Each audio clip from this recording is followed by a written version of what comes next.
रात का मेहमान। सन 1920 ईस्वी के शांति आंदोलन के बाद भारतीय क्रांतिकारियों ने 9 अगस्त 1925 की रात को पहला धमाका किया। लखनऊ के निकट काकोरी में उन्होंने तत्कालीन 8 डाउन ट्रेन से जाता हुआ सरकारी खजाना लूट लिया। इस घटना से ब्रिटिश सरकार कांप उठी। क्रांतिकारियों को पकड़ने के लिए गुप्तचरों को आदेश दिए गए। गिरफ्तारियां हुई, तिल का ताड़ बनाया गया। बहुतों को फांसी के फंदे नसीब हुए तो कईयों को आजन्म काला पानी। वर्षों का ठोस क्रांतिकारी संगठन मिनटों में छिन्न भिन्न हो गया।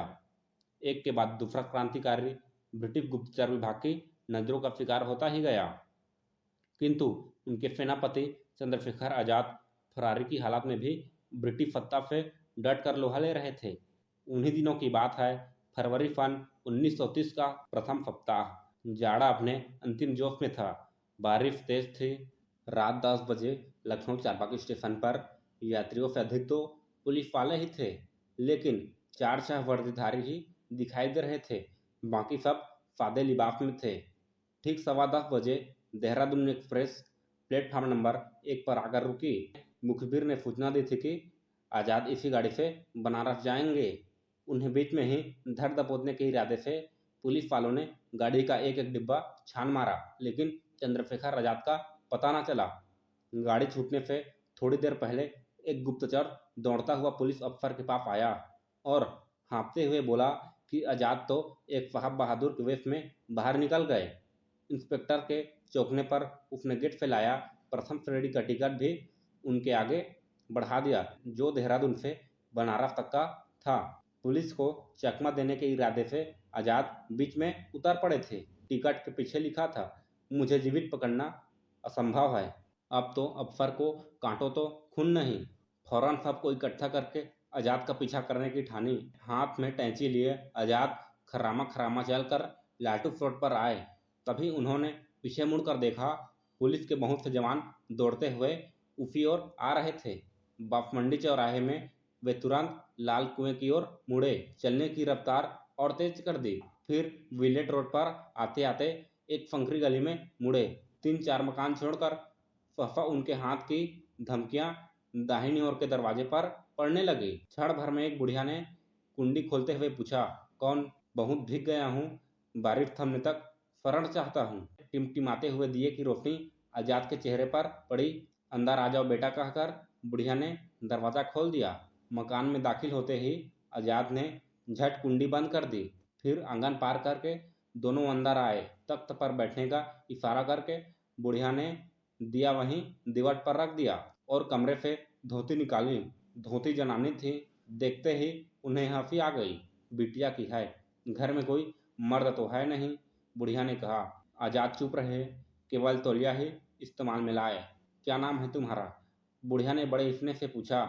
जीवन में कभी झूठ तो बोला नहीं और सच बोलने की इस समय इच्छा नहीं है, आजाद बोले। क्यों? सच बोलने से क्या डर है? जो भी हो सच कहो। चंद्रशेखर आजाद, आजाद ने कहा। जो फरार है वही आजाद, जिसकी जिंदा या मुर्दा गिरफ्तारी के लिए सरकार ने 15,000 रुपए का इनाम घोषित किया है। बुढ़िया चौंकी। जी वही। तुम्हारा अपराध?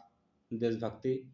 मैं किसी भारतीय को रोटी कपड़ा और मकान के लिए दर दर भटकते नहीं देख सकता। अंग्रेजी शासन अब सहन नहीं होता।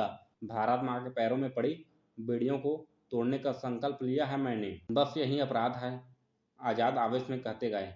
धन्य है तुम्हारा संकल्प, धन्य है वह माँ जिसकी कोख ने ऐसा लाल जन्मा। तुम्हारे दर्शन पाकर मैं धन्य हुई। आजाद ने बुढ़िया को उफ टिमटिमाते हुए दिए की रोशनी में गौर से देखा। उसकी आयु 50 से ऊपर होगी। उसके तेजस्वी मुख और निश्चल नेत्रों से लगा कि वह किसी कुलीन परिवार की पढ़ी लिखी निर्धन महिला है। तभी अचानक बुढ़िया को खांसी का दौरा उठा।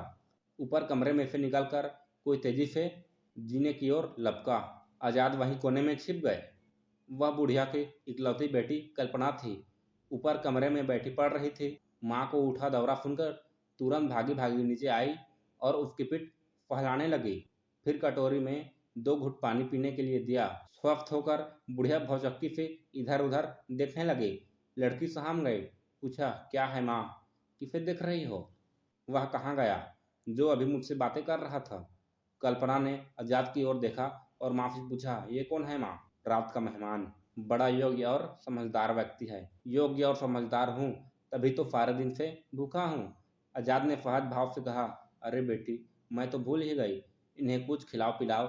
बुढ़िया ने कहा। एक साफ सुथरी कांसे की थाली में पराठे और दही पूरा लेकर कल्पना आई और उसे वहीं टीपाई पर रख दिया। हाथ धोकर आजाद खाने बैठे तो एक एक पराठे के दो दो कौर बनाकर खाने लगे।